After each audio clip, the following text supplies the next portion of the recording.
Micronation is basically a tiny, self-declared nation, usually not recognized by any other country. Welcome to Watch Mojo, and today we're counting down our picks for the top 10 micronations.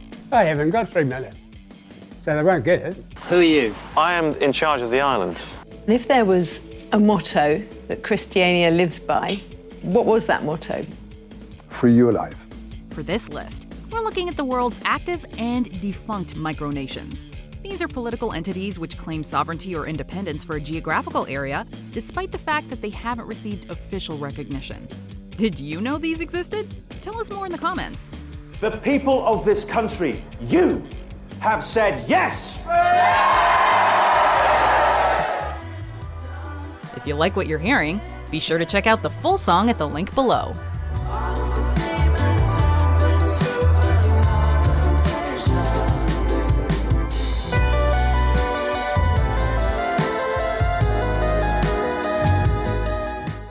Number 10, Lieberland. Also known as the Free Republic of Lieberland, this tiny micronation lies between Croatia and Serbia on the edge of the Danube River. This is one of the newest examples on our list, having been declared in 2015. It was created as a reaction to the ongoing Croatia-Serbian border dispute, which left residents of the area in the crosshairs of two larger nations. A country based on liberty, where paying taxes is voluntary and where there's minimal government. That's the main goal of this 31-year-old Czech politician. Vít Jedlička, an activist from the Czech Party of Free Citizens, deemed the area unclaimed by either Croatia or Serbia, and inaugurated a micronation with the motto, to live and let live. Some people are a bit impatient. They think that starting a country is a summer holiday job. But it's not the case. Some things just need to take time. Number 9, the Republic of Malawi. Sure, it's easy to imagine micronations existing in faraway lands, but did you know that Americans also have them in their own backyard? The Republic of Malawi is located near Dayton, Nevada, and is completely surrounded by the United States. Once you land in Reno, it's a 56-minute drive through winding and really nerve-wracking roads, through the desert to visit this micronation. It consists of just 3 properties, all owned by Kevin Baugh, who is also the micronation's president. Inspired by the film The Mouse That Roared, Baugh founded Malawi 40 years ago as a creative outlet, imagining a world where anything is possible. People think you're a little crazy? Always. Malawi has 27 residents as of the last census in 2012, and has long been at war with East Germany, despite the fact that it seems to be a pretty peaceful war. As a matter of fact, East Germany may or may not be aware it's taking place, especially since East Germany hasn't formally existed since 1990. These are all the basic requirements that you cannot bring into Malawi, such as no catfish and no spinach, no tobacco, definitely no tobacco. Number 8, Christiania.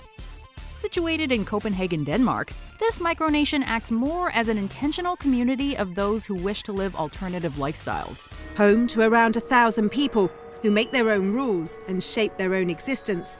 It's about the size of an 18-hole golf course, but that's where the similarity ends. It covers 19 acres in the neighborhood of Christianshavn and has between 850 and 1,000 residents.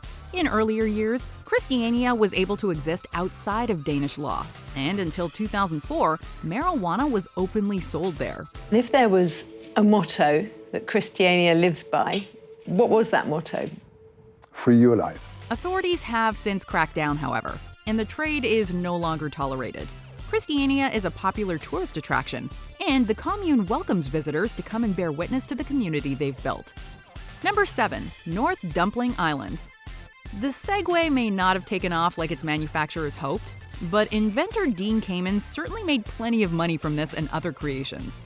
He is the owner of North Dumpling Island, which is situated off the coast of Connecticut. The island being a micronation initially started as a joke, but Cayman has since become more serious about it, creating a constitution as well as a flag.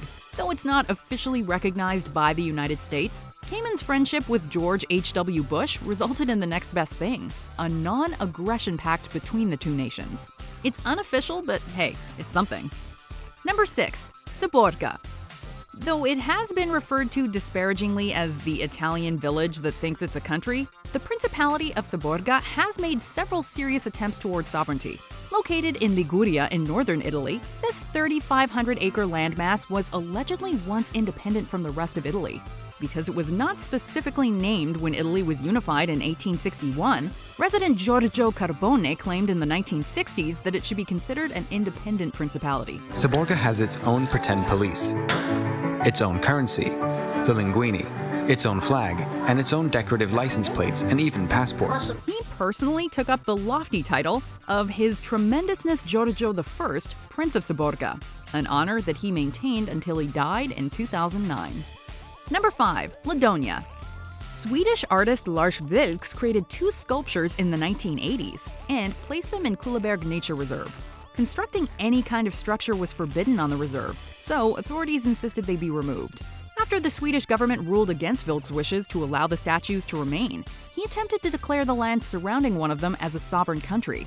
Bold move for the sake of art. Technically, the population of Ladonia is 0, but as of 2020, 22,858 people from around the world have deemed themselves Ladonian citizens, despite the fact they don't actually reside in the Micronations' borders. Number 4. The Kingdom of Lovely. Have you got any official documentation or passports? No. Are you a British citizen? Yes. Have you been here before? Who are you? I am in charge of the island. Chronicled in the 2005 BBC documentary How to Start Your Own Country, the Kingdom of Lovely is the result of one comedian's attempt to create a micronation in his London flat. Danny Wallace is the owner and one-time resident of the flat, which eventually became Lovely.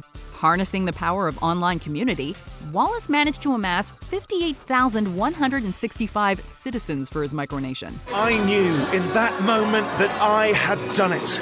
I had my very own United Nation. And it was lovely. These citizens simply have to photograph Lovely's flag wherever they reside, and they can become ambassadors of the nation. The nation uses the unique currency of interdependent occupational units, which is based on the concept that time is money. So here you've got, look, that's my fingerprint, that's my thumbprint, so that's quite hard to counterfeit. But how do your people recognise your thumbprint? How do I know that's really your signature?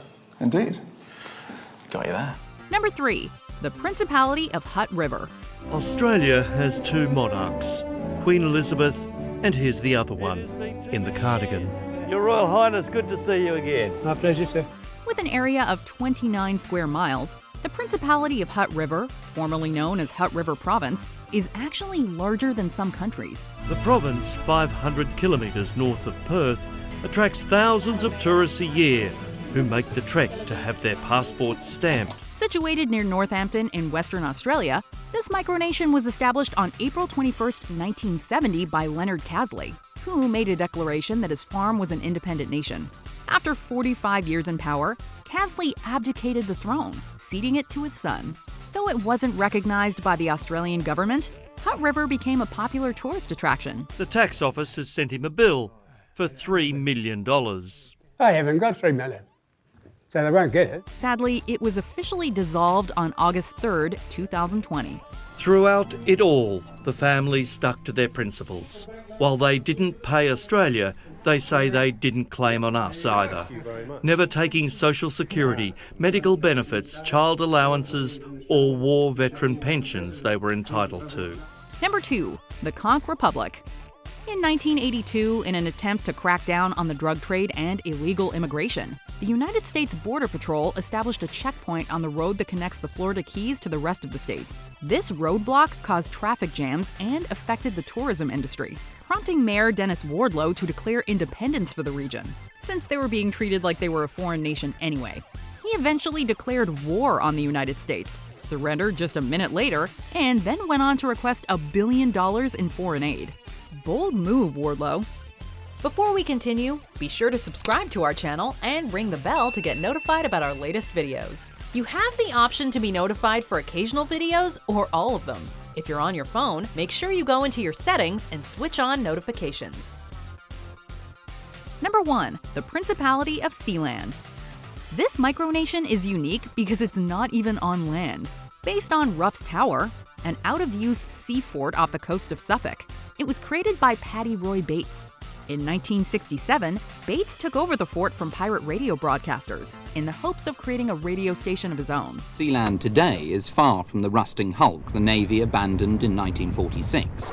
The original generators have been rebuilt, corridors painted, sleeping accommodations been installed. In fact, all the nearly mod cons have been fitted. While Sealand never garnered official recognition, Bates claimed they did receive de facto recognition, and that was good enough for him. In his older years, he moved back to the mainland and left his son Michael as the regent of Sealand. Do you agree with our picks? Let us know in the comments. And hey, if you're a fan of the song playing right now, be sure to check out the music video for it right here.